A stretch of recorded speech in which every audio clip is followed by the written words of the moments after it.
I'm late. No, you got here right on time. No, I'm late.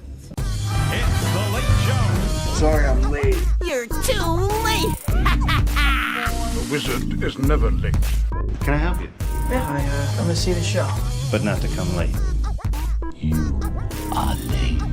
You're late, man. Always late, huh? The hour grows late. You're late. I'm not paying for those.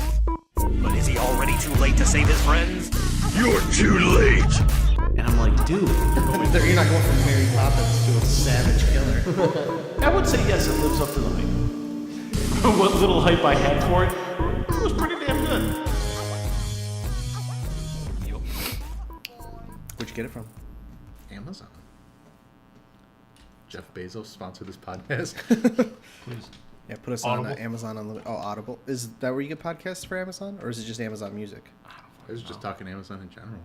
Yeah, but Audible's the one that sponsors fucking everybody, so. And that's an Amazon company. Yeah, we could also actually make a website for the podcast and then get an Amazon link. Then people click our Amazon link and then all the, whatever they buy, a portion of it goes to us. Ooh. Not the product, the Not money. you. I don't know why I looked at you. I'd buy stuff through your link. You would? Yeah. Sick, dude. Sweet, we got one. I bought my computer through Tom and Christina's link. Nice.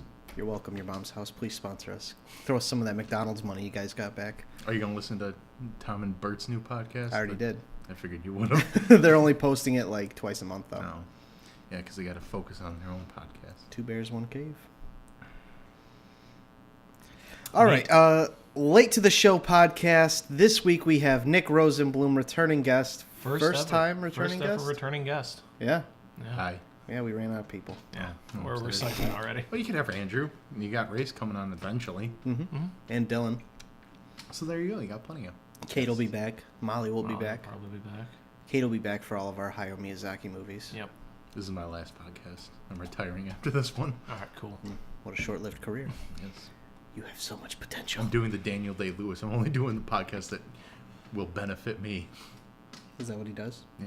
If you look at his No, IMDb... he does the ones that he thinks would be a challenging role. No. Oh, that's his movie Yeah. method? I thought it was only movies that were going to be Oscar nominated. Like, No, they just tend What to a be douche. because he's him. I don't So. know enough about him. He's in The Crucible and There Will Be Blood. He was in The Crucible? Yeah, he was John Proctor. All right. I only remember Winona Ryder from it, and she really pissed me off.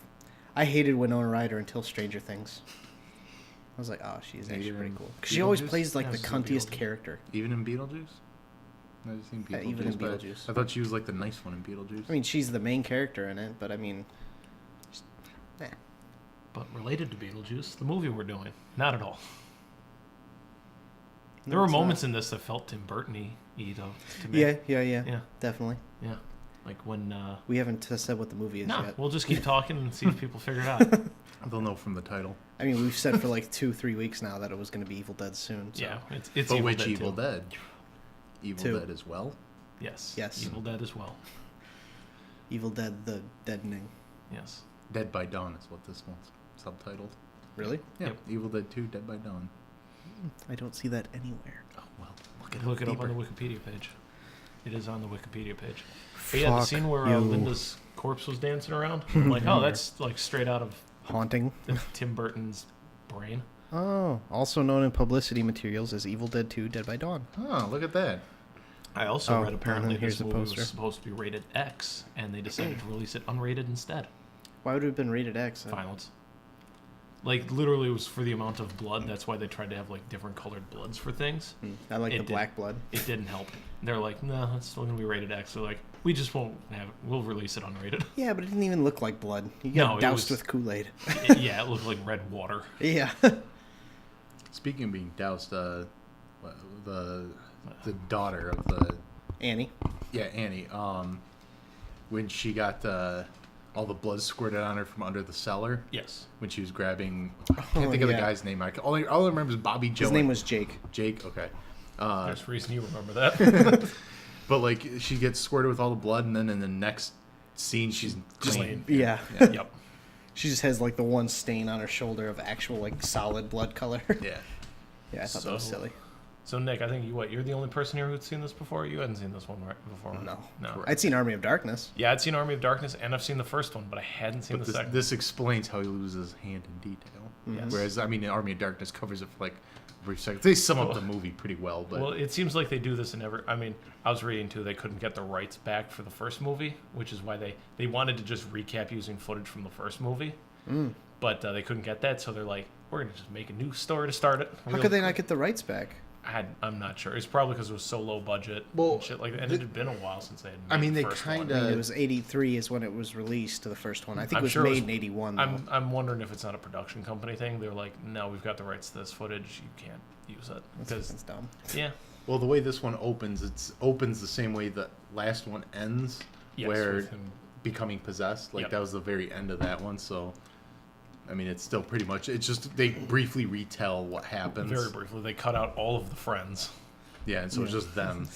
But I kind of like how it happened in this one, where it's just him and his girlfriend go to the cabin, and then shit starts happening to him, and then other people show up. Professor's daughter shows up. Well, see, when I was a kid, I didn't think that there was any overlaps. When I first saw this movie, I'm like, oh, why is he going back to the cabin that all this stuff happened at? That was my thought, too. I'm like, did he forget already? Yeah, he's real nonchalant about that. That's what my thoughts were, but then it's like, oh, well, they just quick retold it, and then had him get possessed, So wait, what does happen in the first one, then? Same thing as this one, except they go with a group of friends, then they all get possessed one by one. Ash is the last one to survive, and then at the very end, you know how right before it's doing that shot where he's like flying through the woods and like spinning around and shit? Yeah. Well, right at the end of the first one, it shows the demon like zooming into his mouth, and and then it like once it's in his mouth, it goes to credits. Okay. So that's how the first one ends. So then like up to that point, it's still technically the first movie, and then after the demon hits him in the second one, that's where the second one starts. That's where the retelling is over. So then, when the sun was rising, like that's like the start of quote unquote Evil Dead 2. Yeah, I mean, I don't even consider it like a retelling. I just consider Evil Dead 2 a reboot. It's like a weird soft reboot because if I'm not mistaken, in Army of Darkness they kind of retell this one a little differently too. No, it's for the most part the same. When he recaps it, he says, "I went to a cabin with my friends." No, with my girlfriend Linda. I'm pretty sure he says my friends. I'd be willing to make a slap bet on this. Ooh. I don't want to make a slap bet, but I'm. I was slapping on this podcast, on your own podcast. I would trust him. I think Nick knows what he's talking about. He might. I'm pretty certain you've seen these way more than either of us have. Because I've now seen each Evil Dead except the remake once. You haven't even seen the remake? Nope. You should watch it. I want to watch Ash vs. Evil Dead. Yeah, I do too. I've been like trying to get Mariah to watch it, but she's always like too reluctant to start a new series. So I'm like, I'm gonna watch this. I'm gonna watch it by myself here soon. And she's like, well, maybe sometime. Okay, so let's take a peekity peek.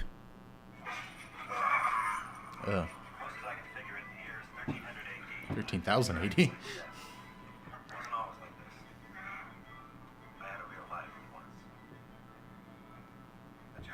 No, you can skip forward some. You just want me to miss it. So no.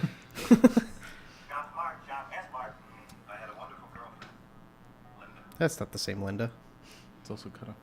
See? Just them. Yeah, they just cut out all the shit from the first. The first one didn't happen. You can really just start in at Evil Dead 2. Of course, the way this one opens versus Evil Dead 2, you know, that leads in differently because they're just really ready to worship him at the beginning of the end of the second one. But then this one, they're like, oh no, he's definitely one of King Henry's men. Yeah. So, yeah. Because I actually forgot that Army of Darkness started with him in the past. Yeah. Mm-hmm. I thought Army of Darkness started with him at S-Mart, and then for some reason getting transported back in time. So I thought they just kind of redid it again. Yeah, it's not revealed until the very end that he's at S-Mart just telling it all to a customer. Yep. Yeah. It's been a while since I've seen Army of Darkness, so. Yeah. Me too. But I will say Ash in this is a lot different than he is in Army of Darkness. Yeah, and this one he's more of a... The first one he's just kind of like the typical teenage leader. Yeah. Because they wanted to go with the basic horror tropes. Because that was one that was supposed to be scary, but then this one, like, well, do whatever you want, be a wacky guy. Just lean into it a little bit. Yeah. But, I mean, I feel like he was pretty ashy, like, in Evil Dead 2 Like, I feel like it matched a little bit of Army of Darkness. Yeah. Because at first when Linda dies, then he's, like, really sad. But then as the movie goes, he gets much more Army of Darkness-y. But, like, I couldn't see Ash from Evil Dead 2 being as, like, quippy as he is in Army of Darkness.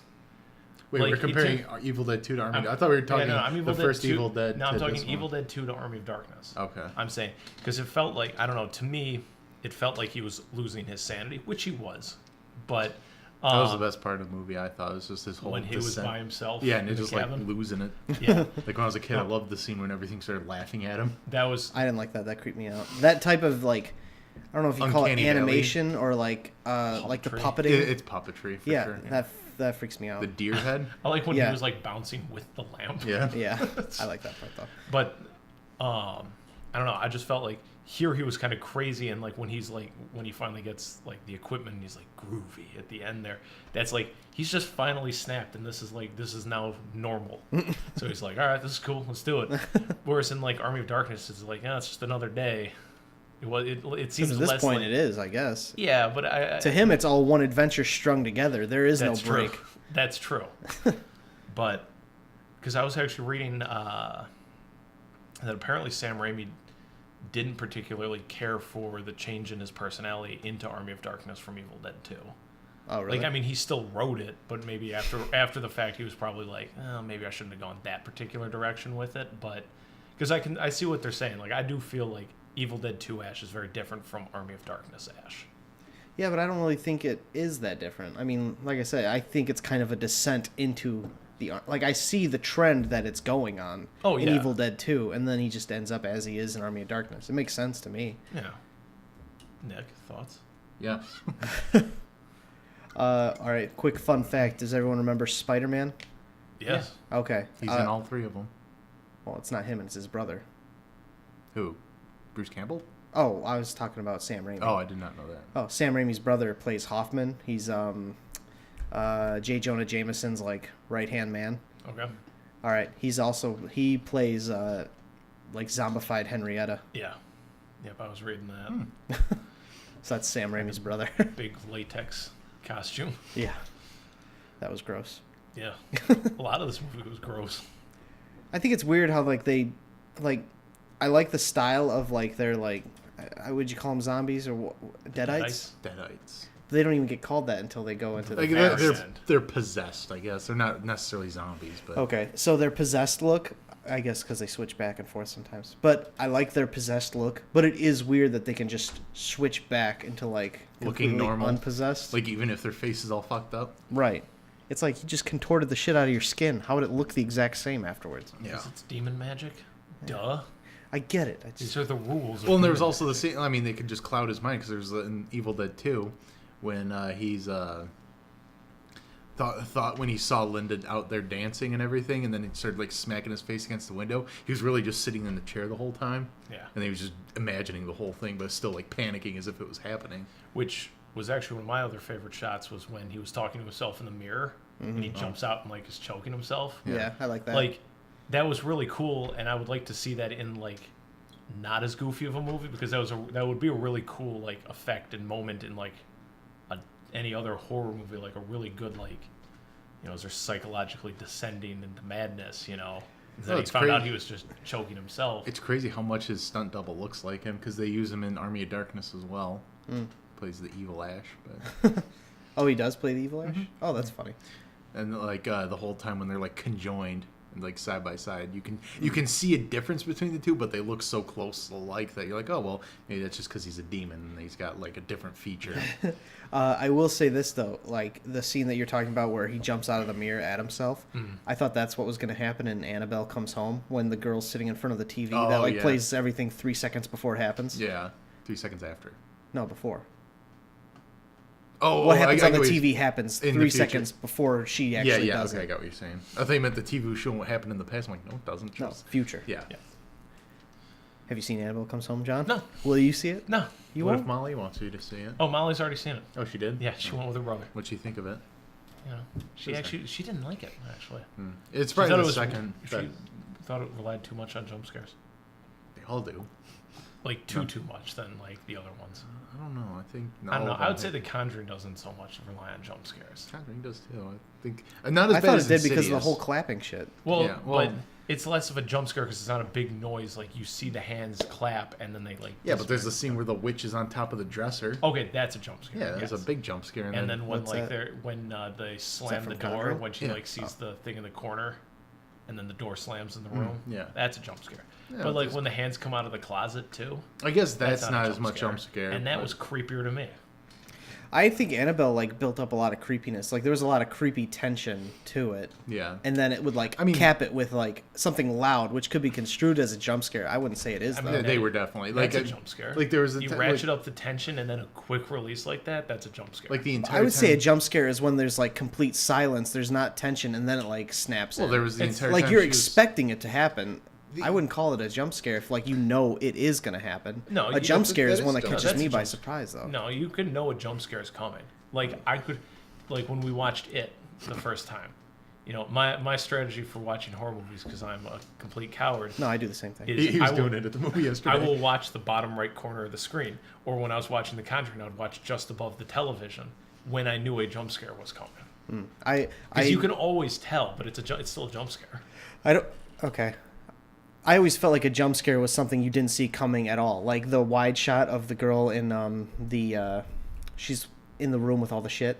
Yeah, that's what the part I was talking about. It's quiet. She's walking through it, and you kept seeing the bride's dress in the back. I kept thinking that was gonna move. It never did.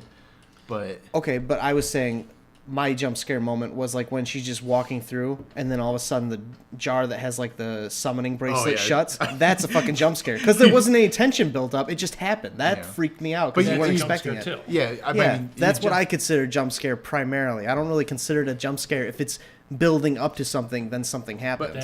That is, you might not consider it, but that is a jump scare. Okay, so you got one of those moments, like let's say panicked girls, like going through, comes across a shower, goes to open up the curtains, it's empty, and like there's like the spooky music building up. She opens the curtains, silence, camera turns facing her, and there's someone behind her. That's still a jump scare, even though the tension built up that entire time. And you're like, oh, there's gonna be a jump scare. Nothing. Oh, there's something. There was the jump. That's the jump scare. Like in It Chapter 1, when she goes after she like knocks her father out, and then like she goes to the bathroom. I can't remember what she needed to get in there, and then she turned around and Pennywise was right there. That's a jump scare.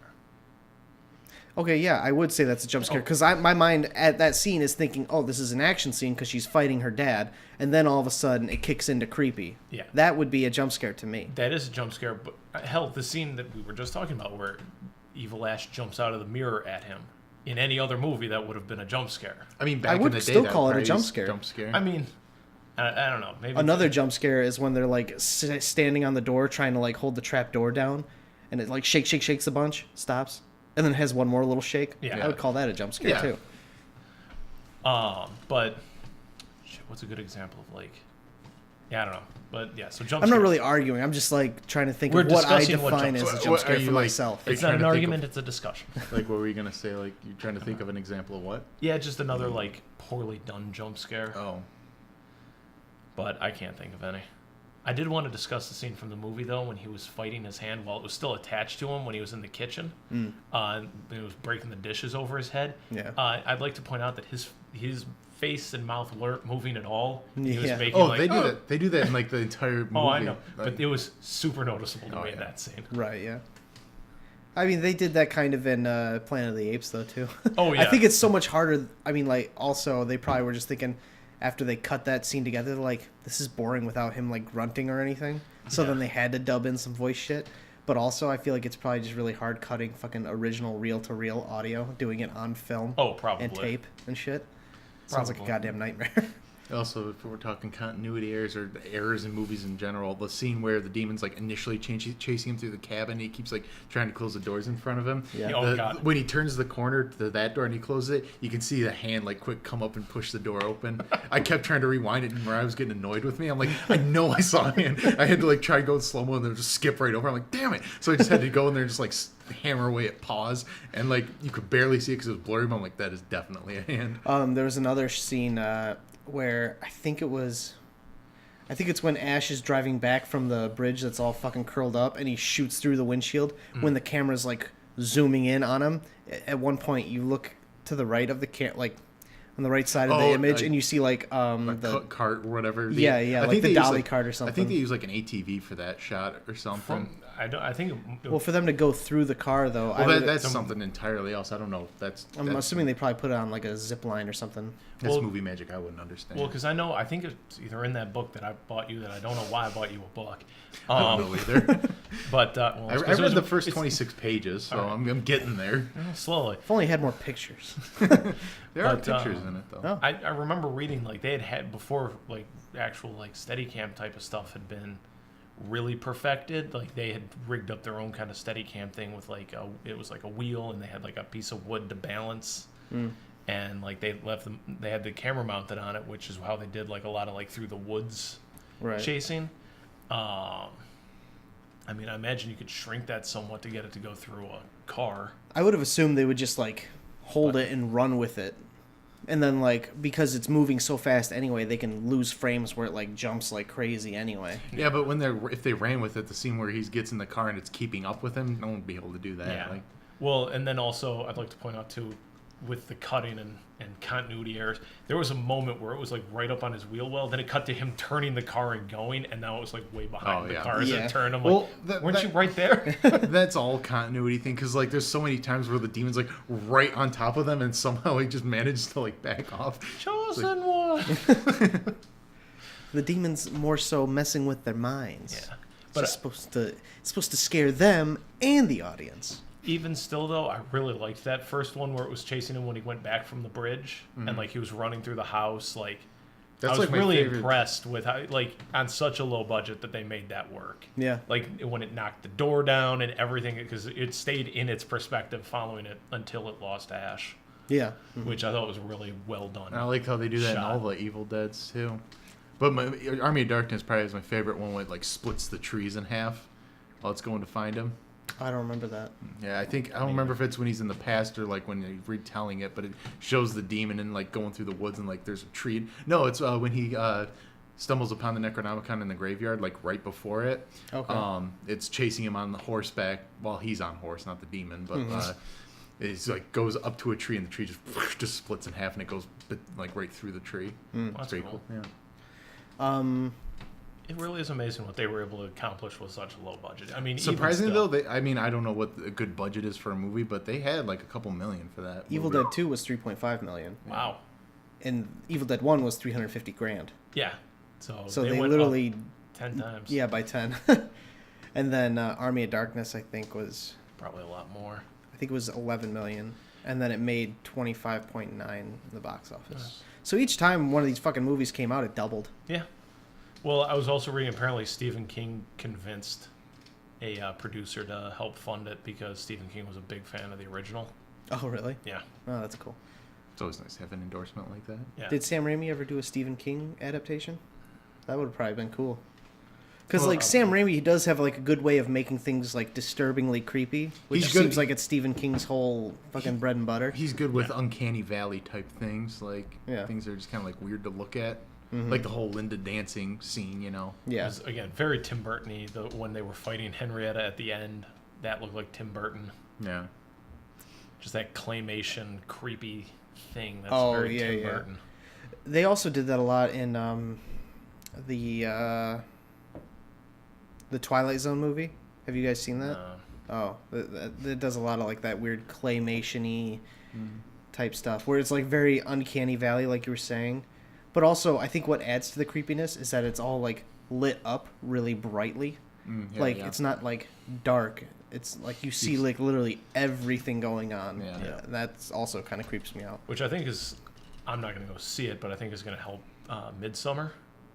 Yeah, I'm going to probably go see that next weekend. I haven't seen anything about that. I've just been seeing like, the still images for it, but I mean, I've just it's just the girl's face. I mean, it looks like it's just kind of a Wicker Man type thing. Like these people go to Switzerland. It's called Midsommar. The event is called Midsommar. Yeah, and it's just this harvest festival pagan thing that, and I'm sure there's some sort of sacrifice that happens in the movie, but they just kind of get roped up into this cult. Which I don't know what it is about Ari Aster. I mean, this is only his second movie, but also cult related. For those who haven't seen Hereditary, it's about a cult. Oh, okay. But Midsommar looks like it's going to be like in broad daylight the whole time. Oh yeah. Which is weird for a horror movie. Like horror movies are almost exclusively at night. That's why I like movies like that are. And so Midsummer's It takes place in a lot of daylight, also. Actually, it's true, but then also dark houses. Yeah, there's a lot. And the sewers. But there's a couple scenes in a dark shack in Midsummer, at least from the trailers. That's right. Yeah. I obviously don't know how long it lasts in those, but The Witch mostly takes place in daylight too. I thought Ari Aster was. I thought Ari Aster was involved with. He might have been, but from what I remember seeing somebody related to The Witch worked with Hereditary. Well, he was the director for Hereditary and Midsummer. I don't know how he fits into The Witch, but he might have been a producer. Thank you. Yeah. So what was Mama about? I know that's not him, but it seemed like another one of those cult movies that's a horror. Mama? Like the one from like 2013? No, the one with Jennifer Lawrence. Spencer. It's called Ma. Oh, Ma. No, I'm not talking about that. I'm talking about Mama with the exclamation point. It's with Jennifer Mother? Lawrence. Oh, is it Mother? Yeah, that's okay. Well, there's also another movie called Mama that has Lena Headey and I believe Nikolai Coster-Waldau about some like evil spirit that's following these kids. And Ma's the one with Octavia Spencer. Yeah, okay. I was thinking of Mother. I thought it was called Mama though. Mother. Mother is also about a cult, but right. I have it on DVD. Still have not watched it. Yeah, I don't know why you'd want to watch it. I've heard it's really bad, but it's like it's artsy from what I understand. Yes. Yeah. So. Who's the director on that one? He also does weird artsy movies though. So. Fincher? I don't think it's Fincher. It's the other guy. Guy who did Twin Peaks. David Lynch. Yeah, I think it's a David Lynch piece. Oh, let's Darren Aronofsky? I think it's Darren Aronofsky. Yeah, it is Aronofsky. I was gonna say it might be Aronofsky too. Holy shit! Made $45 million. Mother? Yeah. Mother. I remember some people hating on it, but it's the same reason why we hated on The Witch. It's probably just too artsy for our non-cinematic brains. Well, that was We're looking for in-your-face horror. That was still my all-time favorite moment from The Witch, which I haven't seen. But you texted me that you were going to go see it, and while you were at it, I was watching Jeremy John's review on it, where he was talking about how it's a very artsy movie and stuff. I'm like, oh, Nick's going to fucking hate this movie. But Hereditary was artsy too, but like, I guess it was more fast-paced, and I can see where the horror from The Witch comes from. It's just it wasn't. It was way too slow burn for you. It was very slow burn, and there was a couple creepy parts, but like, I don't know, it just wasn't what I was expecting. It wasn't what the trailer showed. Mother actually probably lost about $15 million. Their budget was $30 million, and in the box office they got $45 million. But usually you assume your budget's doubled for marketing. Yep. So they probably lost like $15 million. But Ma only had a $5 million budget. Oh well. I mean, they needed one location. They probably spent most of that money on Octavia Spencer. Well, and the school though. Well, no, Luke Evans was in it. I don't know. I haven't seen it. No, well, he's Luke in the Evans trailer. is in it. Okay. Was he? Yeah. Yeah. Okay. He's kind of a. I don't want to call it. He's a B+ actor. Octavia A-. Spencer's probably a more. I don't know. He was in expensive The Hobbit. I'd say he's B+ at least. He wasn't. Yeah, wasn't That's what B+ A- actor. But Octavia Spencer obviously is the breadwinning actress. Yeah. Yeah. And well, I mean, no-name kids. Yeah, kids who don't matter. Trying to think of anyone else that's big in that movie, and I don't think so. Oh, the girl from Natural Born Killers and From Dusk Till Dawn's in it. I don't know what you'd call her. That wasn't helpful. Yeah. Hold on, You've I'm seen bringing From up the Dusk cast. Till Dawn? Yeah, and I've seen Natural She's Born the Killers. preacher's daughter. Oh, okay. In Natural Born Killers, she's the guy with Woody Harrelson. Woody Harrelson. I haven't seen Natural Born Killers. Oh, you saw the opening. Rodney Dangerfield's in it.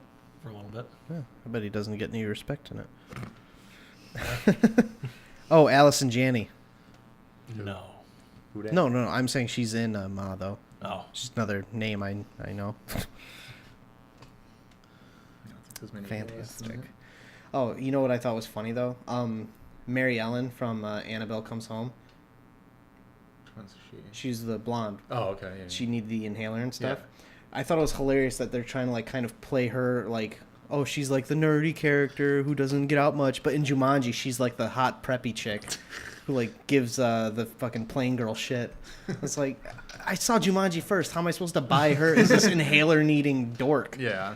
It's like, okay, whatever. Have you seen the trailer for Jumanji Next Level? No, you were telling me about how they're doing the characters, and it sounded irritating. No, I'm excited for it. Also, they keep calling the Bobby's Got Balls. Like, that was his whole nickname. Yeah. Like, Bobby Balls would be better nickname than just Bobby's Got Balls. Like, that's not a nickname. That's just something that's like a saying you say. Hey, Bob's got balls. Yeah. It's like... I assume that's from Annabelle? Yeah. All right. character named Bob works at a gym where he supplies all the basketballs to everyone. So they're like, "Hey, Bob, you got balls?" He's like, "Bob's got balls." But that's like his nickname instead of just like a saying they say to him. I think it's too Bobby long. Balls would be a better nickname, I think. Oh, fuck. You know who else is in Ma? Is Missy Pyle. She plays Fran Stelinaskevich de Filiminski. Oh. In Dodgeball. She's the deadliest woman on earth with a dodgeball. Yeah. Missy Pyle.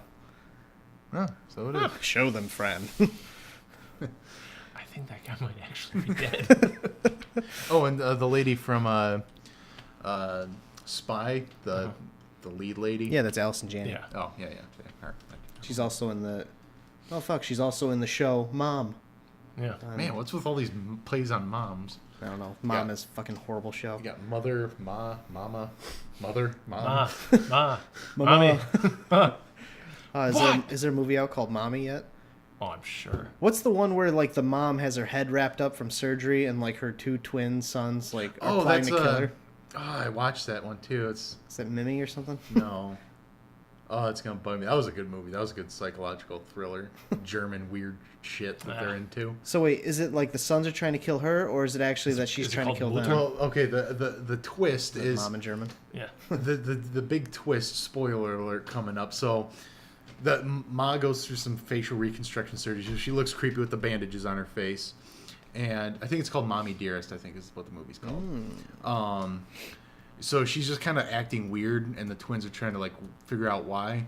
Well, they eventually kind of capture her, and the mom's trying to like convince the son, like his twin brother was killed in some way, so he was kind of imagining the brother sort of thing. So it was the kid who was crazy. His brother had been dead, and he went and killed his mom. Oh, even though nice. the mom was doing nothing wrong, she was just trying to get him to calm down. But throughout the movie, it's through his eyes, so it makes her look crazy. Unreliable narrator. It's a pretty creepy movie. Did you guys see actually. Brightburn? No, I meant to, but I didn't. Oh, I'm surprised you didn't see it. Yeah, it seemed like one you would have liked. I literally never saw it. I just saw like, oh, Brightburn. Saw pictures for it. Like I would scroll through past Facebook, see like a quick snippet of a clip. I'm like, it's something. I had no idea what it was about, other than just like, what if Superman was a horror movie character? And I'm like, what's gonna happen is he's gonna win. It's just that's why. Well, yeah, but it still does creep you out, and they do a good job at like making you think like, is he gonna lose? Well, yeah, that a little bit, but like leaving that movie, that one actually had me like kind of freaked out because it's like watching like hurricane footage or like footage of 9/11. Like, oh fuck, that could happen like at any moment, even though it's a fucking kid who came from outer space with superpowers. That's very unlikely, but it's like a natural disaster type thing. It's like that could happen at any moment. There's nothing you could do to stop it. Well, that's what I liked about Hereditary, though, is all the lack of jump scares in it. Like, there's just a lot of dark corners that like you can see silhouettes of things in there. And it's good. That's what I'm trying to get. Well, I'm gonna watch it this Halloween. All right. Oh, you're right. Oh, yeah, that's right. You're gonna come over and watch it. And we have to pick two goofy horror movies. Wait, we're doing Conjuring 2 and Hereditary. Okay. Fuck. And then we're gonna do two goofy ones. Last year we watched The Babysitter and Tucker and Dale versus Evil. That's good. I like that one, Tucker and Dale. Did you watch The Babysitter? No. You might enjoy it. Not The Sitter with Jonah Hill. No. Have you seen the new Babysitter movie that's coming out? That looked kind of interesting. No. Where so this girl's babysitting this kid, and the girl invites some friends over. And they're part of a satanic cult? Yeah. That's the one that we watched last year. What? I just saw a trailer for it, though. Yeah, it's not new. What? Where did I see a trailer for it, then? I don't know. Maybe this is the first time you've seen a trailer for it. And then the kid has to, like, try and figure out how to kill him. It's kind of, like, funny. Yeah. From McG. Is it McG? Yeah. Oh. Yeah, that's the one we watched last year. Where the fuck did I see this trailer at, then? I don't know. But that woman, the woman who plays the babysitter, have you guys seen the trailer for Ready or Not? Yes, I want to see that. I want to see that so bad. That looks so good. It's like The Purge meets You're Next meets like... Which I still needed to see. I need to see You're Next. You're not missing anything. See, I've only heard good things about You're Next. I didn't care for it. I know plenty of people that just like Hush. That was like such an overrated movie when it came out on Netflix. I'm like, it wasn't that good. Oh, Samara Weaving. I could have swore that was actually fucking Margot Robbie. That's what I've seen a lot of people say. She's like discount Margot Robbie right now. I didn't think she was discount. I thought she was just fucking Margot Robbie. Well, discount Margot Robbie because she looks like her, but probably doesn't cost as much as Margot Robbie does right now. Right. Like, seriously, in this picture especially, it looks just like Margot Robbie. Mm-hmm. Yeah. Oh, that's Goodbye, Christopher Robin. I thought she was in Christopher Robin. I'm like, I fucking saw that movie. I didn't notice her. Goodbye, Christopher Robin? Is that where they fucking kill Winnie the Pooh or something? Or Winnie the Pooh kills Christopher Robin?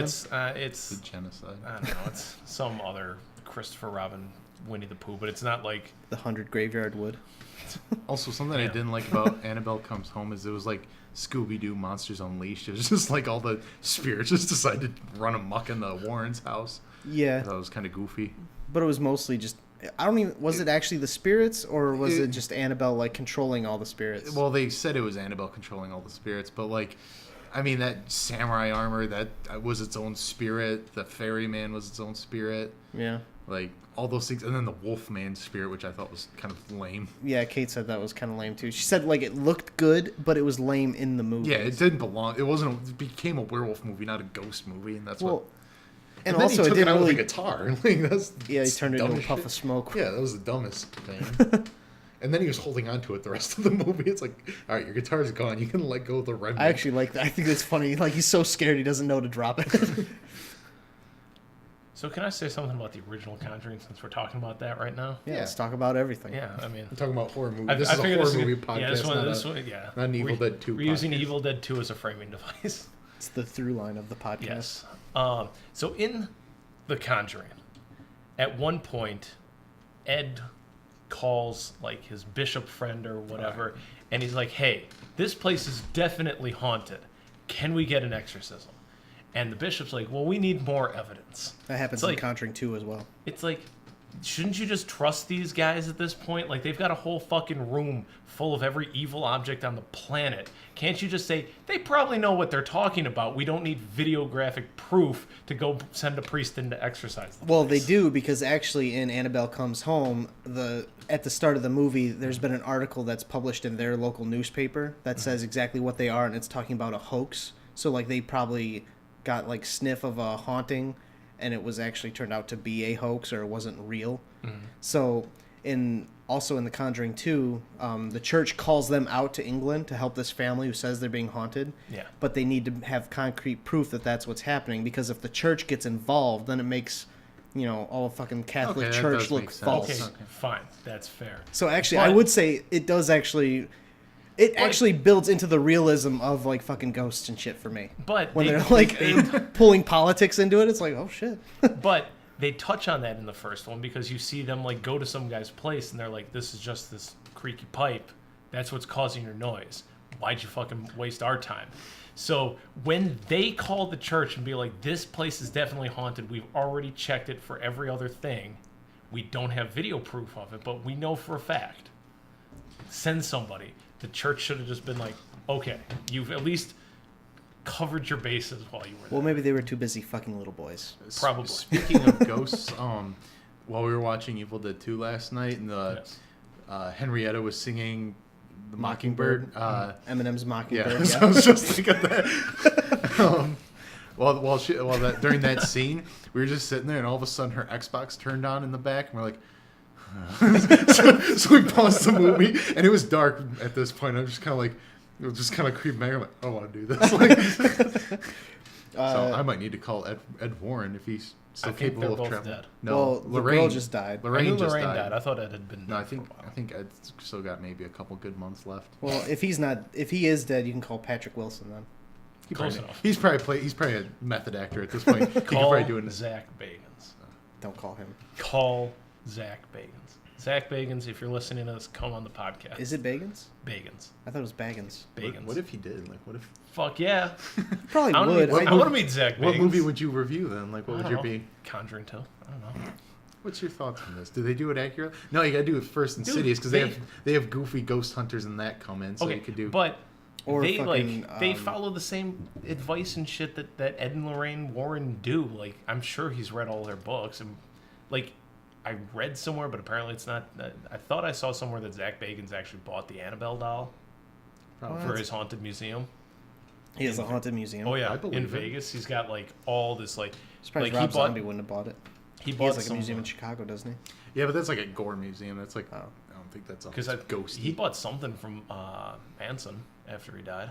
Who? Bagans? Bagans. He's got something from Manson in his haunted museum. Yeah, the square cutout of his flesh on his forehead. Yeah, he got the little swastika. The poorly made swastika. That one was definitely done by hand because there was nobody else around. Aldo Rain did it better. Yeah. Yeah, I just seen an episode of that. It's Ghost Hunters. Ghost Adventures. Ghost Adventures. Zach Okay. Bagans is on. I love that show. Do you really? I love it. I just saw the episode recently because Kate loves all the ghost shows, where like they were at this fat family's house. Okay. And they had like a young daughter, and everyone's getting scratched on the back. And like the fat mom, like she's saying, "Oh, I got this scratch in my back, but I couldn't have done it because my arm doesn't even go back that far because I have rotator cuff surgery." And then, but like earlier in the episode, they show her like reaching behind her back super easily. And then they bring out the little girl though, and she's like crying because she doesn't want to be on camera. And the mom is picking her up and pulling her shirt up, and she's still crying because she's on camera. I'm like, this is fucked up. I don't want to watch this at all. Actually, I think I was. This is its own horror show. I haven't seen this episode, but I was actually because I follow Zach Bagans on Twitter. Sounds like a riot. But no, somebody mentioned apparently, yeah, like that, like I don't know if he did on camera or not, but like had like called out the mom, like they think like the mom might have like Munchausen's by proxy type of a deal, like she's just trying to get famous through this sort of a thing. That's what it felt like watching it. Yeah. So she's like crying on screen. I was like, you fucking liar. No, she was saying, I don't want to, I'm tired of living like this. Yeah, poor, so you can get money from this fucking show. Is that what you're talking about, bitch? Yeah, see, I don't like the ones where there's like other people. I love the ones where they just go to a completely empty building and then they hear like one tiny noise and freak the fuck out. I love it. It's so good. Well, there's one, I don't know, they were going like, I think it was like an asylum or something, and there was like this old farmer like he was talking to, and he went to like bump knuckles with him, and he just sat there like 5 minutes, and the old guy's just like sitting there, just didn't know what to do, and Zach just didn't stop, and I was like, all right, this is bad. I love Ghost Adventure. They also did one where they went to like it may have been the Titanic Museum or some kind of old fucking ship museum, and there was like a toy store connected to it, like that had like haunted toys in it. It was like a haunted toy museum, and he kept going on. I was like, oh, could I buy one of these things? Would you let me buy this? She's like, no. Would you let me buy that? No. Come on, would you let me buy this though? She's like, no, you can buy this shit. So he bought that shit to take on the ghost hunt with him. It's like, well, maybe this fucking kid will like this thing if it's modeled like the other toys, but she wouldn't let me buy the old shit. Well, yeah. I was like, you're such an asshole. I don't like him, and I don't like fucking Dead Files either, with the one chick who's a medium, and then there's the Brooklyn detective. He's a private eye, and he meets up with the family first and gets all the info from them, and then later separately they take the just the medium to the house. She gets a feel for what's in the house, and it all just happens to line up with what the detective said. Yeah, because then they all convene together with the family. In every fucking episode, she like looks at the family and says, yeah, I really think you're gonna have to move. She's like the most so sure of herself fucking asshole looking person. It's like, I fucking hate that show. I follow her on Twitter. I can't, her name's Amy something. Did not see that ending coming there. Fucking hate her. I follow her on Twitter. Because I want to see what she has to say. What stupid shit she has to say. I hate how sure of herself she is. I hate anyone who's super sure of themselves. Especially and that's the only thing psychics. I'm sure of. Yeah, mediums and psychics, they bother me. This was a John, weird Evil Dead 2 podcast. Hey, we quote unquote talked about Independence Day last week. So for 10 minutes out of an hour and a half podcast. I haven't even listened to that one yet. I'm working on H3.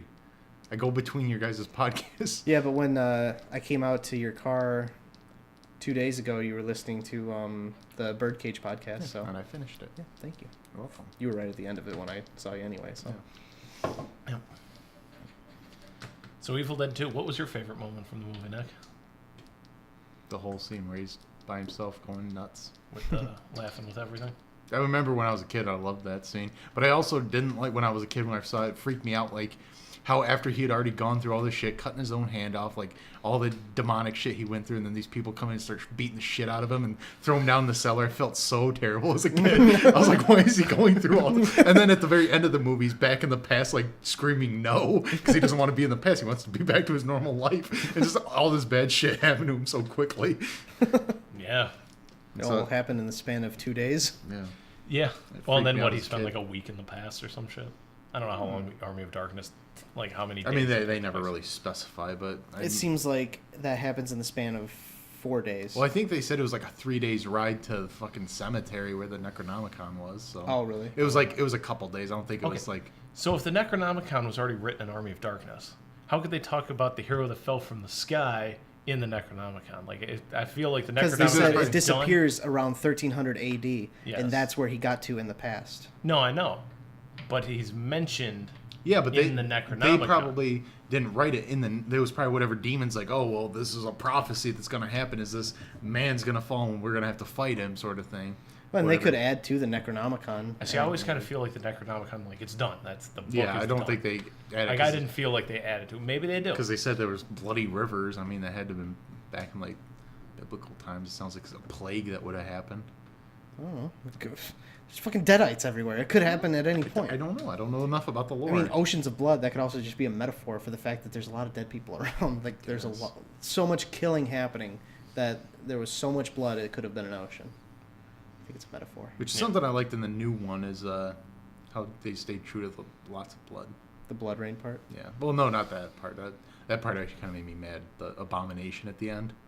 Why? I don't know. Just they built it up to be like this big bad creature and just looked like any of the other possessed, and it died so easily. And it looked like the girl from The Ring, basically. Yeah. Oh, are we talking about the new one? Yeah. The remake? Yeah. Oh, okay, I was gonna say. Did you watch that? No, I haven't seen the remake yet. I mean, I liked the remake. It was just that part I didn't care for, but and how easily it died for being a demon. Like, Yeah, she just cut its head off with a she didn't even chainsaw. cut its head off. Well, I guess technically she did, but she just shoved it in its mouth and then pulled it out. I don't think the head actually cut off. Oh, I thought she did cut its head off. That was it. And then the blood rain just stopped. No, it didn't. It picked back up, didn't it? After the abomination died, it just went boop, done. I thought she like walked away and then the blood rain started again. Because she like walks down the path after she kills the thing, but doesn't like. No, I thought the sun rose at the end and that was it. And then I think maybe they do what they did at the end of the first one and had the demon come back to her. Into her face. Oh, I don't remember now. I haven't seen it in a minute. But That's the one thing that bothers me a little bit about Evil Dead. It's like there's no like concrete like how like you can't really stop this demon at all, really. yeah, it's just you got to send it to the past and just delay it. The only way to stop it is to never read the book. Yeah. And then the book has already been read, so like you're just fucked now. Well, they're, pretty much, they're, I they're think. doing the Alduin thing from Skyrim. It's like, we'll send it through time. It's somebody else's fucking problem. Well, I think what happens is he takes care of it in the past, and then in the future, since back then he didn't read the words correctly to come back to the future, then it reawoke something when he gets back to that timeline. So there's this space-time of peace, and then when the Necronomicon gets read again, then it awakens it again or something. Well, I'm thinking he probably gets dropped back right after he disappeared to the past. So like it's a perfect loop. Yeah. So then it's still going Harry on. Potter's time turner. Yeah. So it's like the loop is perfect, and that's just the span of time that this shit goes on. Yeah. And then Ash versus Evil Dead. But I mean, like it starts out, but where it's not awoken, then they play it on the tape, and then it comes. Which doesn't. I make also sense. liked how they did that though. I like that it wasn't just him reading it. It was the Like in the new professor Evil reading Dead, it. where it's written in blood saying "Do not read this," and he starts reading it. I didn't even remember saying "Do not read this." Oh yeah, well, because like in this one, like it's not like there's not a face on the neck. It's just like looks like stitched together skin. Oh yeah, that's But right. like a book from Skyrim, whatever that book is called. Fuck, what was it called? The Eternus something or another. No. The Necronomus. No. Because it's the one for. Can't even remember what the fucking. Discerning the Transmundane. Yeah. What the That guy. I don't know what it is. Sorry, But you didn't play Skyrim, did you? I played it, but I You never didn't got that play the story. It is cool. I'll look it up. But yeah, the book in that one looks like that, and then it's got all the like bloodied like writing on it, like the Kandarian language. Yeah. But then like on top of it, where whoever was studying it like wrote, "Do not read this book. Fuck this book." Shit, like they're just really? writing all sorts of curse words on it and stuff. Like just looks like some teenager vandalized it. But one of it said, "Do not read these words," and then he just starts reading it. Or no, they like scribbled it out, and then he like took a pencil and a paper and just kind of did the tracing thing over it, Oh, and okay. then read it after the trace. I'm like, why would you do Hermaeus that? Mora is the Daedra that we're thinking of. I'm looking.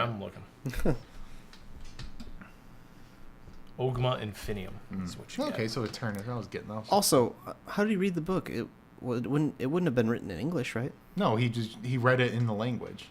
And he was an archaeologist. He studied that shit. Did he? He was a doctorate at some university. That was like his thing. He went on an archaeological dig, found the book, and so I'm sure he knows enough. I'm talking about the kid in the new Evil Dead.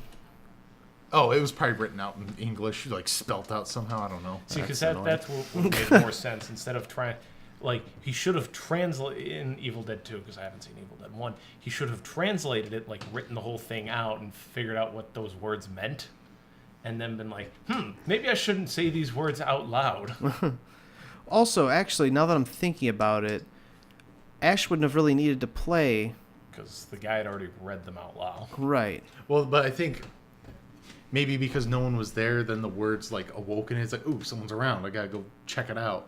Yeah, maybe that's possible. those Okay. words brings that demon to that location. Could be. And so after they had already been possessed, the demon just kind of left for now. Okay. And then, because he had already buried the spirit with Henrietta, and then I don't know what he did with himself, but Oh yeah, that's interesting. Well, I mean, if he didn't have the pages. I mean, though. the Woods could have killed him, like they did to Bobby Joe. Bobby Joe. Yeah, well, actually, what happened to Bobby Joe? She just died. Just got pulled away by a tree. Yep. So the tree rape scene happens in the first Evil Dead. Yes. Oh, And it's okay. it's as cartoony as it is in the second one. Yeah, just I thought we were gonna get another tree rape scene in this movie. It looks like When it. Bobby Joe was getting dragged away, I'm like, oh, they're gonna do that again? John, stop licking your lips. You're creeping me out. Go for it, Jake. Jesus. But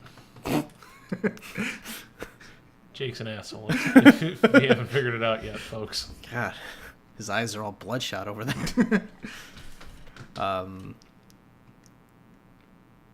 So would you say Evil Dead, the new Evil Dead, is that like more a faithful adaptation of the first one, the second one? Probably the first one, because the first one tried to be scary, and then they realized, hey, this looks too goofy to be scary.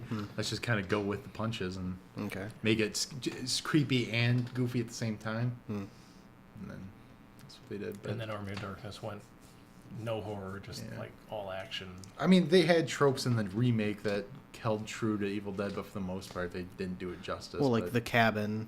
I think they used the same cabin.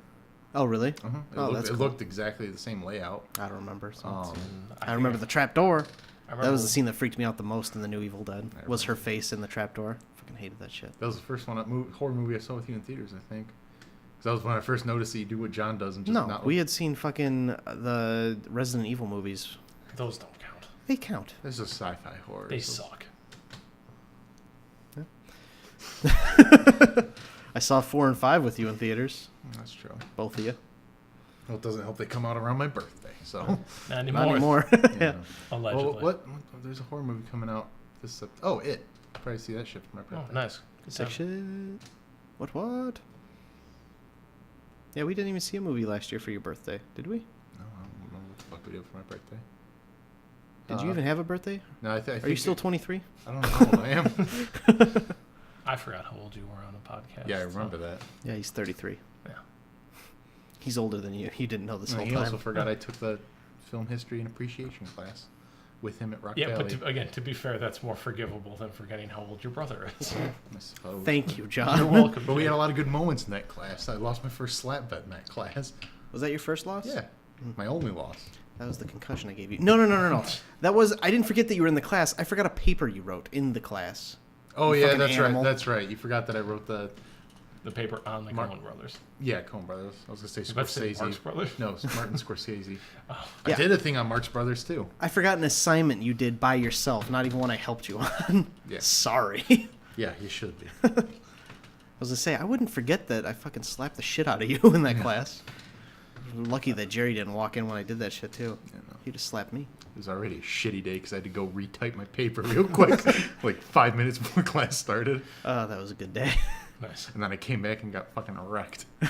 Or no, did I? I think I slapped you first, then you had to do No, it with I, a concussion. I think I went fixed it first because that was more important. And then I'm like, well, I had my can- laptop on hand. You probably just used that to redo it. No, but I had to go print it. Yeah, you don't. You submitted them online. Oh, that's right. I could have swore I had to leave the class real quick. And maybe I just used the laptop. I don't remember much from that day. Because like you had a concussion. That's why. If anyone wants to see the video of Nick getting slapped, it'll be on. It's not going to be on our Instagram. I hate that video. I feel so bad. Sorry, Nick. You should. So, Nick, out of the 3 Bruce Campbell Evil Dead movies, which one's your favorite? The last one counts. The new remake counts. Okay, the one that actually stars Bruce Campbell. Yeah, he's at the end credits. It's just a silhouette of him. He says groovy and then looks at the camera. Really? Yeah, look it up. It's pretty dope.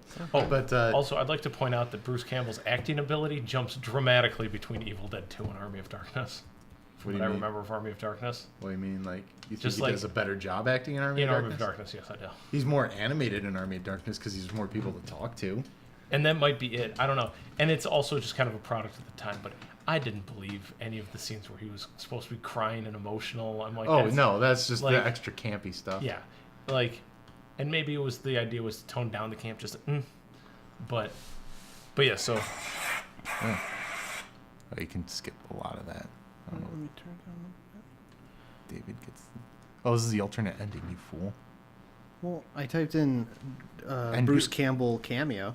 This might be the Bruce Campbell cameo that they didn't do. Are you okay, kiddo?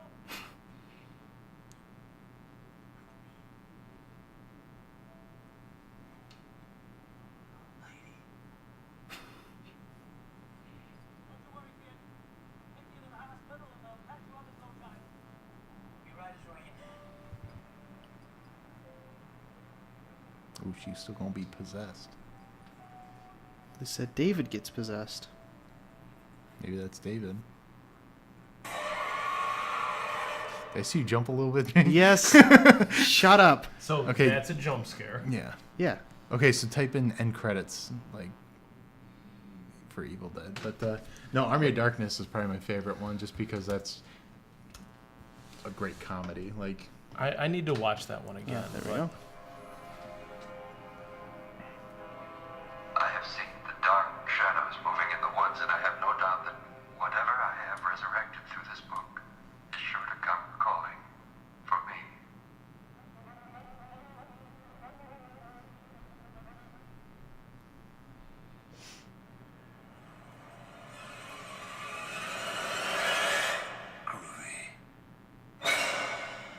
That's all right. That's it. cameo. Okay, Well, fantastic. So he didn't really star in that movie at all. So Army of Darkness, though, to answer your right. question. Jake. Burn Notice, that's my favorite one. Spider-Man 3, where he's the French guy who owns the restaurant. Oh, shit. Are we good? Yeah, it didn't All right. turn off. All right. Woo, that was spooky. This is extra scary. That was the biggest jump scare of all. Now, do you think the movie would have been better if Tracy Morgan played Ash? Shut up. Tracy Morgan. We've been watching a lot of Scare Tactics, and he's so frustrating in that. He's in Scare Tactics? He's the host. Oh, really? Yeah, and a lot of times they'll use him as this, like, if this scare setup involves, like, oh, well, you know, we had a celebrity endorsement here, and we have a video of it, and it's Tracy Morgan, like, giving an introduction. It's like, of all the celebrities you get, it's Tracy Morgan. Yeah, I like Scare. I would have put John on Scare Tactics. I don't know what I would have gotten him with, but if that was a thing. Just like, it would have been real easy. You would have been like, put like a bucket of spiders over a door or something. Well, honestly, I could probably get him to do something related to spiders. I mean, they do everything, but like, there's some where it's just so not believable. But they like the one with the like the hitman or whatever, where they were at like a hotel and like there was like a hitman like who like broke into their room or some shit. I don't remember that. Yeah, that one was dumb. I didn't like that one. They did do one on an episode we watched last night, and the guy set his sister up, but the sister thought she set her brother up. And so she's sitting here like getting told what to do, and then like this alien in a costume comes in, he grabs like some scissors, starts stabbing the alien, and she like panics, and she's like, it's a prank show, you're on Scare Tactics and stuff like that, and just like, what are you doing? And he's like, why would you do this? And he's like freaking out on her, and this is this girl like, and everyone's like freaking out, it's like, our show's over, stop, and she's just like panicking, like trying to like tell her, why'd you do that? It was great. I like stuff like that, but I probably would have done something that involved spiders. But then it would have been super easy. It would have just been like bucket of spiders. There you go. But then like they would have done something over the top where you like, oh, I got you a job like going through an abandoned warehouse, which A, you would never go for, and B, it's like you would come across like alien eggs or like giant spider things. They would need like actual spiders, not like real like fucking alien creepy giant spiders that would not be believable. Wait, so the setup was I got you a job at this place? That's a lot of times that's what it is. It's like they But they would have to go through all the fucking tax information, fill out W-2s and shit before they actually start doing the job. It's probably just like a freelance, oh, this is off the books, it's going to pay you this much money sort of thing. It's a one-time thing. Go do it. I mean, it depends on the person. That would stand out really. Well, I don't know. Well, I mean, it depends. I mean, if you're the type of person who like takes odd jobs on the side, maybe it's a little easier to get somebody like that. I guess that shit. Of course, they had. I always love the ones where it's like the people's true colors show. Like there's like, oh, I'll kill this guy for you. Like, don't worry about that. I'll kill him and I won't say a word. Oh, really? There's shit like that happens? Yeah, there was one where a mob boss guy, like a valet. So they have this show called Fear Antics that they do. It's like a fake scare show that they use like the victim. He'll be like, oh, well, you're on this camera show, this prank show called Fear Antics, and you're going to go fuck with these people, which for some reason this one isn't really scary, but like the guy was posing as a valet, and guy comes up, total mob boss looking dude, just like, here, take it. I'm just going in for a second. Just don't touch my car. Just make sure no one messes with it. So he has like this washable spray paint. He sprays on it, which I don't get why that's scary. But the mob boss comes in. I comes out and he's just like super pissed off about it. And this other guy gets out of, or no. This other guy comes out of the club who works for the mob boss, I assume. Okay. They both pull out guns and they hear banging in the trunk. And then they're like, well, I think they called the guy like Small or something in the trunk. He's like, get Small out of there. And they pull him out. He's like, dude, I didn't mean to do. He's all tied up and stuff. He's like, shut up. And then to take the producer of the Fear Antics show, take him out, shoot. You just hear the gunshot, and the dude's like, dude, I don't know. And then he's left with Small. He's like, dude, I don't know this guy. I'll kill him for you. Like, just let me go. He's like, I don't care. And then they like show oh, it's a prank, and he's just like, oh, and they never acknowledge the fact that they're just like willing. That he just said he was gonna kill someone. Yeah. Well, there was another time where like there's like this crazy cult dude like cornered this guy in a hotel. And it was like this crazy cult dude, and there's a cameraman. They're like filming like for like insurance purposes or something, like what's all in the abandoned building. And so this cult leader comes in and he's just like, well, one of you needs to get sacrificed. The guy's like, take the cameraman. Like, Jesus Christ, you guys. But then you get the noble people who are like, no, just let us go. Like, they never like back down, but some people are truly like, just like, fuck this guy. What would you assume someone would have to do to scare you on a show like that? I don't know. Honestly, like, can you think of a scenario that would actually like panic you? It'd have to be something realistic. It can't be one of the ones where they have like a midget dress up as like an alien or something. Right. I'd see that and be like, like clearly they're good at what they do, but I'd have to like see it to believe it. But like one of the ones where it's like a psychopath thing, like, oh, you're getting kidnapped, you're gonna be like shit like that. And they're like, we're gonna. It would have to be something like that. You're something saying? Realistic, not like any of their weird monsters or anything. But just start. Yeah, for you, would probably have to start super realistic, where like somebody like you're getting in your car, go to work, and like somebody comes and like steals it with you in it at gunpoint. Well, like, move the fuck over. I'm driving now. Like the mob boss one. That one probably could have gotten me. Or like, yeah, just anything where it's like mostly humans. You'd have been like, I'm not gonna do it to this guy. We'll just let him go. I'd say probably anyone where they'd put a gun to my head, that would probably freak me out. Yes. But well, like you said, like the monster ones, I don't think I'd believe it. Yeah, like in movies, it scares me. But like, I think if you see it in real life, I would already know it's like, this isn't real. Well, and then they do the thing at the end of like a lot. Sometimes they do it right, but like a lot of times it just doesn't fit. Where like they're panicking, and then the other scared person who's the actor or actress, they're like sitting there screaming, it's like, ah! They turn and like grab them, like, are you scared? Are you scared? It's like, why are you asking me that? Of course I'm scared. Like, you're scared too. And then it's like, you shouldn't be. It's like, why the fuck not? I mean, it's like it's like. You know, like at that point, it's like, all right. As soon as someone asks, "Are you scared?" Like if they should be scared too, it's like, all right. At that point, I would just calm down instantly. Right. But not anymore. Of course, back when that show was big, that'd be the best way to get away with the crime. Like get them to calm down so you could kill them easier. It's like, you know, you're being a crazy kid. It's like, are you scared? It's like, you shouldn't be. You're on scare text. Like, oh yeah, your friend Mike set you up. You might be able to get someone. It's like, oh, where is he? And they just go, yeah, come here, I'll show you. Just stab. It is a lot of effort, but if the guy's putting up too much of a fight, maybe you can calm him down with that. That's actually hilarious. Or if it's a guy, he's like, oh, your girlfriend set you up, you might be able to get him. And he's like, I don't have a girlfriend. It's like, well, fuck, now I got a fight on my hands. All right, damn. But if he's like, oh, where is she? And then, maybe you could get him easier. But So Evil Dead 2.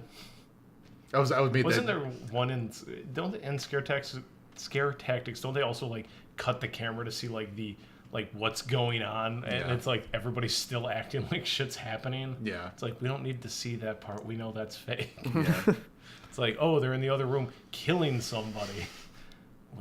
Why aren't we watching the person who's supposed to be scared? Yeah. I will say this though, if you watch Spider-Man 2, the scene where Doc Ock is unconscious and his arms start killing people, there's a lot of Evil Dead tropes in that scene. Don't they have like a little chainsaw or some shit? Well, not even that, but so when they grab the one Asian doctor and they're pulling her away, and you see the shot of her with her nails on the ground. That was just like when Jake got pulled into the trapdoor. There's the shot of the claw going through the air, but it's just the claw still, and you see the background whooshing behind it. So the camera's mounted on the claw, like that for sure. There's a bunch of stuff like that. And then also in when yeah, me too. when Norman Osborn is changing into the Green Goblin for the first time, when he's put in the gas chamber and the smoke clears and he's shaking, that's totally the possessed makeup, because his eyes are all white and his cheekbones look more pronounced and he's gaunt and stuff. It's like, oh, okay, I know where that came from now. Yep. And Drag Me to Hell, also by Sam Raimi. You can tell is pretty much Evil Dead with different characters. Because there's a scene where they're doing they're doing a seance, and then they try and they have to get the demon, because it's a goat demon in that movie. They have to get it into a goat and sacrifice the goat to kill the demon. Okay. Well, during the seance, it manages to get into one of the guys, and he starts floating around doing the weird arm thing that they do in Evil Dead, and he's like, just that shit, and they're just kind of floating, and you can tell they're on by strings and shit. Weird arm thing. They do it in the first Evil Dead. I think they do it in every. I know Evil what you're Dead talking movie. about when you demonstrated it. They float around, their arms just kind of dangle like this, and it's yeah. They do that in Drag Me to Hell. It's one of Sam Raimi's trademarks. Yeah. Is it really? I don't know. I didn't even know it was. The arm thing. I thought you were saying Drag Me to Hell is one of his trademarks. I was like, what? I didn't even know he did it. People like that movie. That's a shame. That one, I remember that one had jump scares galore in it. That was I think that was when I built my immunity to jump scares, was that movie. Because I went and saw it with Dad, and we were just sitting there shitting our pants left and right. And then there was a part when I walked out to get us refills and shit. And so I got 2 pops and popcorn, and I'm holding it, and it is dead silent in the movie. And Dad was so worried that something was gonna happen. I was just gonna go flying. Like the guy in the AMC trailer. Yeah, just like that. And so I hate that dickhead. I loved it, and I hate that they took it out. I'm so glad they took it out. It fucking pissed me off at the beginning of every movie. That's probably why I didn't like Thor Ragnarok. I probably saw that first, and I was like, I'm gonna fucking hate this movie now. But you don't like watching people exaggeratedly throw popcorn? I also hate the one guy and his girlfriend where the guy's fucking grinning ear to ear, like someone gave him the Chelsea smile, where he looks at his girlfriend in slow motion like that right before that's the one that plays before the trailers start. I don't think they do that anymore. No, they do. Because they show him walking into the theater first. He's still got that dumb fucking smile on his face. He's just smiling from ear to ear from when he entered the theater to when he sat down for the movie. What was the reasoning behind changing the popcorn guy? I don't know. What they should have done is done what they did with doubled down on it. Give him a drink too. Well, they had he gets up and pours it on somebody instead. You know how they used to have those weird AMC little faces animations before and then when it was a horror movie it'd be all scary things going on. Mm-hmm. Well, I think they should do that with the popcorn guy, and only during horror movies have him do the jump thing. And then the rest of them just steadily eating his popcorn. But by the way, I was also no one ever sits that far forward in their seat either. And then I saw Mariah at the movie and she was sitting forward in her seat. I was like, whoa. I think she does that when she gets nervous in a movie, when shit's happening. I do that when it's time to get real in video games. So I do it when I'm not comfortable in a seat. I shimmy around a lot. Oh God, me too. I can't sit still in movie theater seats. Sorry about the podcast chair that you had for a long time. Yeah. It was hot as fuck in that theater too. I was sweating like a hog, just sitting still. So that was another reason why I was moving around. Just kind of get a brief breeze going through. Yeah, there's like no comfortable seat. That's what I like about the recliner seats at the like DeKalb Theater. Oh, is that an AMC one or is it? It is not. Yeah. It wasn't when I was first there. Was it Regal or something? No, it was like Cinemark or some shit. I still hold my favorite theater. So, well, other than the one in DeKalb with the reclining seats, because that was when I saw it in those chairs. Like that was the first movie I saw in a recliner. Like, man, I wish. And everyone was coming in with blankets. I wonder why they blast the AC in those theaters. So I could have taken a nap in the recliner. But I mean, Warenberg. That's where I saw Dawn of Justice and Civil War, I think. And like, it was like a big ass theater. They had like semi-reclining seats, but I mean, they weren't fully reclining. But that was probably my favorite theater because they had the best invention ever, which they got rid of, which is the bowl that goes over a bucket of popcorn, so you can shake it and everything gets evenly coated. Oh, and you don't lose popcorn. Exactly. And then like, I asked for one of those lids once. Like, we discontinued. I'm like, why? Out of everything in the movie theater, charge people for it if that's an issue. Like, just lose your shit, throw the popcorn at them, fucking walk out. Just be one of those guys. No, you go sit in your chair and then you throw your popcorn up like you're scared and then you leave. My best theater was the one in Chicago. I think it was like 500 Grand Avenue. That was the first theater I ever went to that had like full-on reclining seats and stuff. That one actually had a bar in it too. It was dope. Nice. It was an AMC, and the first movie I saw was Deadpool, which was good because the first time I went and saw it, I was 2 seats down from some neckbeard dude who like laughed insanely loud. He was like at every fucking part. He ruined the whole fucking movie for me. It was also Valentine's Day. That was like when I went and saw Logan for the first time. Well, actually, I guess the only time. And the motherfucker who sat 1 row in front of me and 1 chair to the right, like the beginning when he's fighting the guys who are like trying to like vandalize his limo. Mm-hmm. And that guy's just like, "Ooh, yeah," and like shit like that. I'm like, "Shut the fuck up, dude." Jordan's dad is just like that too. Like we were watching Dawn of Justice, and in the scene where Batman's like fucking people up in the warehouse to save Clark's mom, Martha. He's like, "Oh my god!" I was like, Jesus. It was ridiculous. Laud also said he was just like that in Star Trek Into Darkness when I think it's when Spock is fighting Khan. He was like going like, "Oh my god," like shit like that during the fight scenes. Jordan kind of did that when we went and saw Godzilla though, IMAX. When I went with you guys to see Godzilla, there was the fucking dork when they do like the real 3D IMAX and then they play the Godzilla roar at the same like during that part.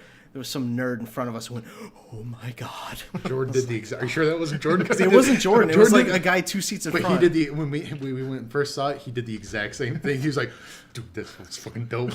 He said something along those lines. But no. I mean, I was as hyped for the movie as he was. But like, he was doing. You can tell he's his father's son. I think there are acceptable times to do that. Like when I saw Endgame the first an opening weekend, in the portals scene at the end of the movie. The theater went fucking nuts for just a little bit, and that's okay. It's not okay for me. It was built up to, there was no dialogue. You're not missing anything from the movie. You're just watching all the characters assemble. And then everybody was quiet for when Cap said Avengers Assemble, spoiler alert. And then...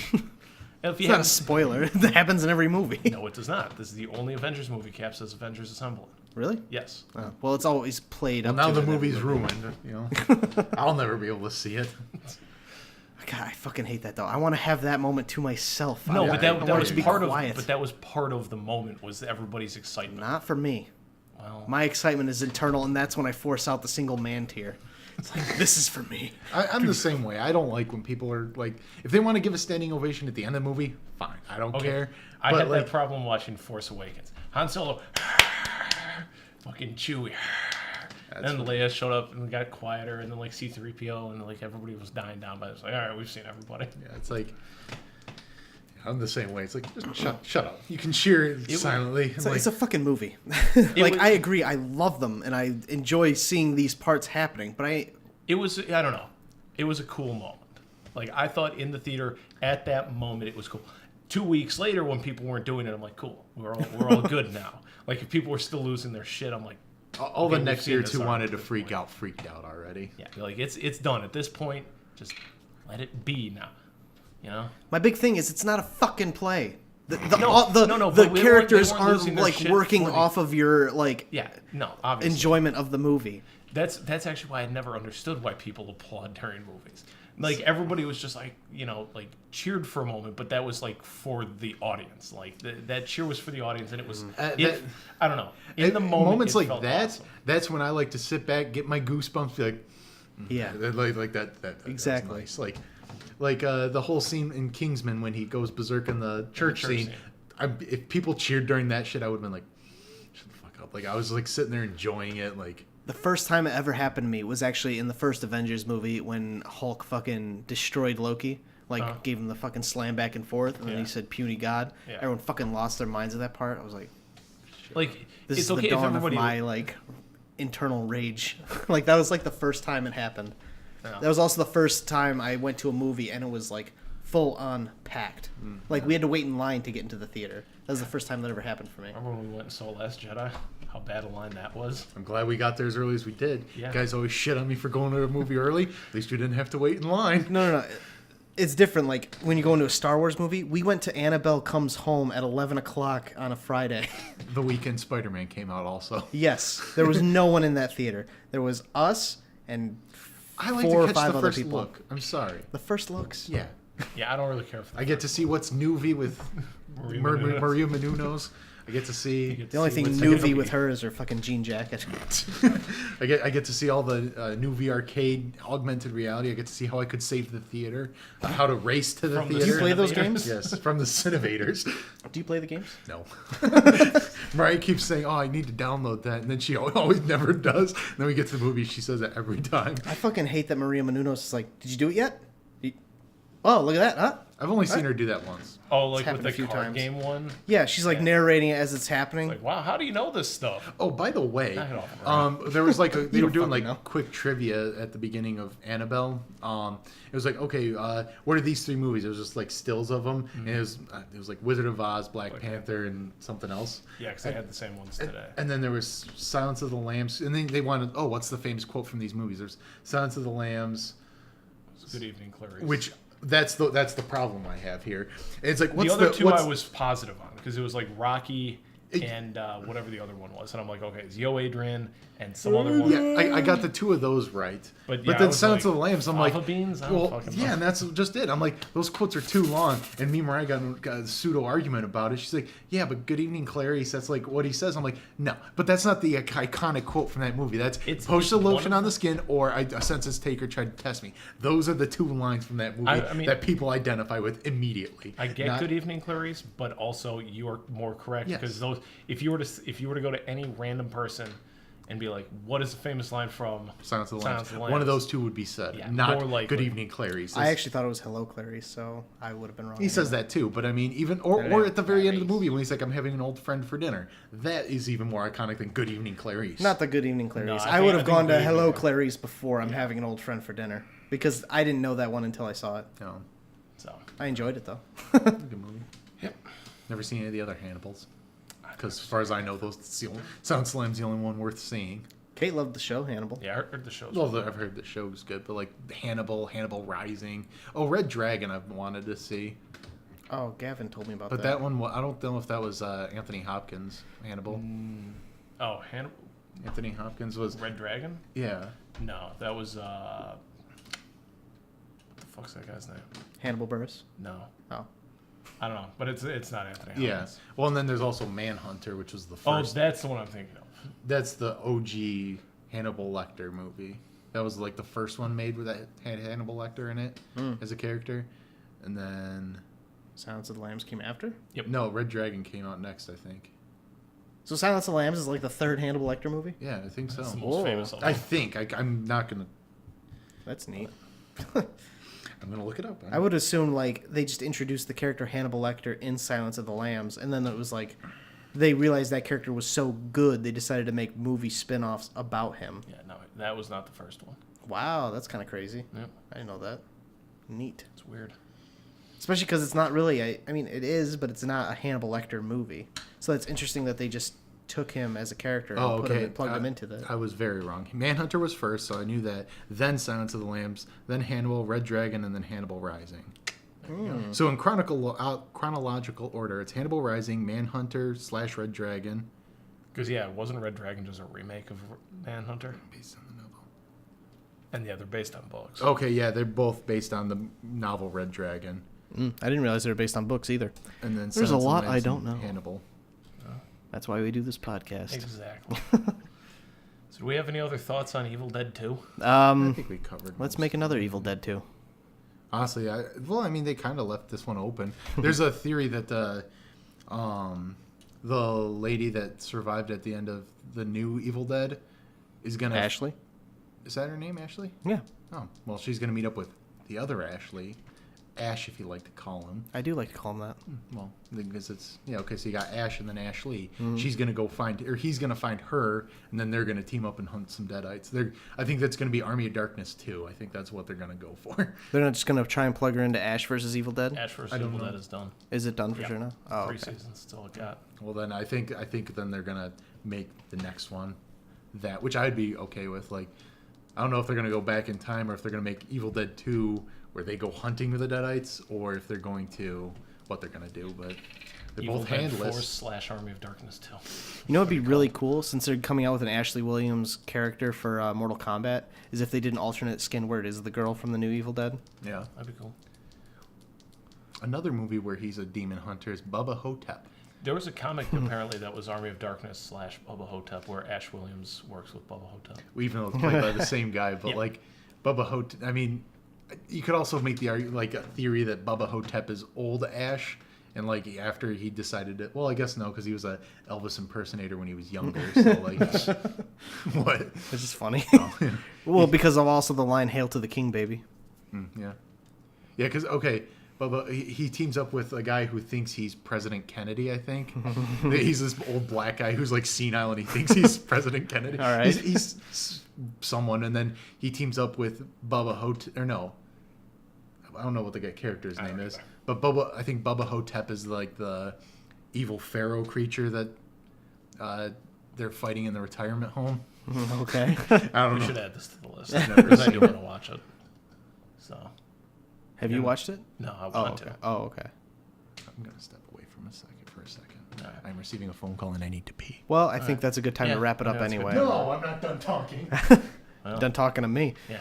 So I think that's a good spot to wrap up. Yeah. Because Nick had to walk away and take a phone call. So fucking important.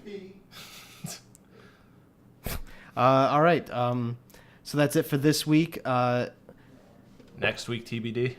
Yeah, I mean, we're gonna do. I'm gonna be in Florida from Wednesday to Sunday, so if we can arrange something for Monday or something. Well, Ray said he's off Tuesdays and Wednesdays. I mean, there might be a chance we could record Tuesday night before I leave Wednesday, but or we can take a 1 week break.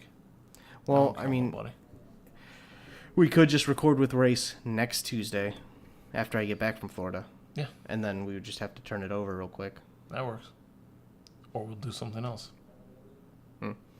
Depends. But, Jake, where can the people find you at? I am at Jake_Lavoie on all things, and at Roleplay Film for the short film we're trying to make. We're just a little bit even closer to our budget now. We're at 1140. Yeah, 1140 out of 2100. Thank you. 2100. Yeah. Yes.